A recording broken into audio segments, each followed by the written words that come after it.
السلام عليكم يا تستوية، ازيكم عاملين ايه؟ يا رب تكونوا بخير. معاكم محمد في فيديو جديد.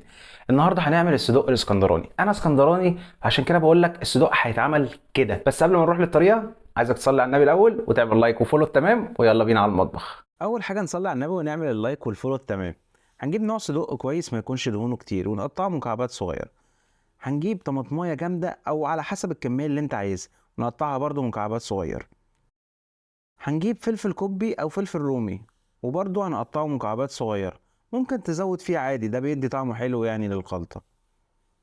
وهنجيب فلفل حامي على حسب الرغبة بتاعتك ونقطعه شرايح صغيرة قوي عشان لو جاتلك حتة كبيرة هتندم. نجيب علبة بلاستيك بقى وهنحط فيها الصدوق بتاعنا بعد ما قطعناه. هننزل عليهم بالطماطم والفلفل الكوبي والفلفل الحامي، وعليهم بقى البهارات بتاعتنا، شوية ملح وشوية فلفل أسمر، وأقلب تستوي لحد ما يبقى كده. ويلا بينا على الفرن. هنكور بقى خلطة الصدوق كور صغيرة على حسب الحجم بتاع العيش، بس أهم حاجة وانت بتكور هتعصره جامد قوي عشان مية الطماطم ما تبوظش العجينة معاك.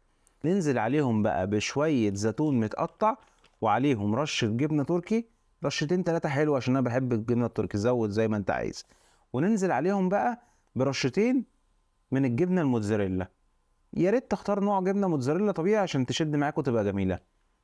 شوية بقى كاتشب ومايونيز على الوش، وحتة جبنة مثلث قطعها حتت صغيرة. لا ده عادي، انا بعمل باي باي لمهند.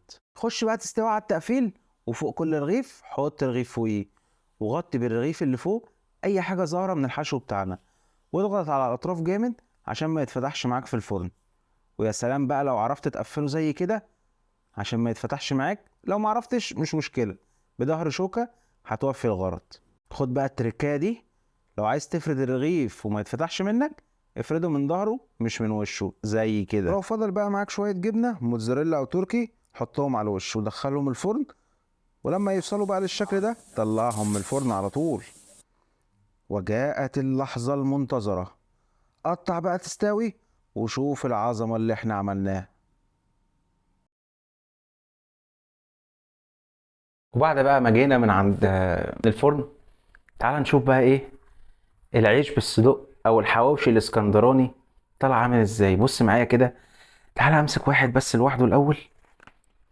انا نفسي كان يبقى فيه حاجه تطلع الريحه في الفيديو عشان اوريكم الريحه عامله ازاي. بص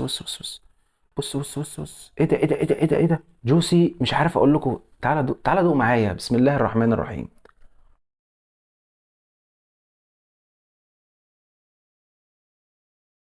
جامد قوي، لازم تجربوه، لازم تجربوه بالطريقه دي. في النهايه لو الفيديو عجبك يعني ما تستخسرش فيا، واحده لايك حلوه، واحده فولو تمام، ومش عايز منك اكتر من كده.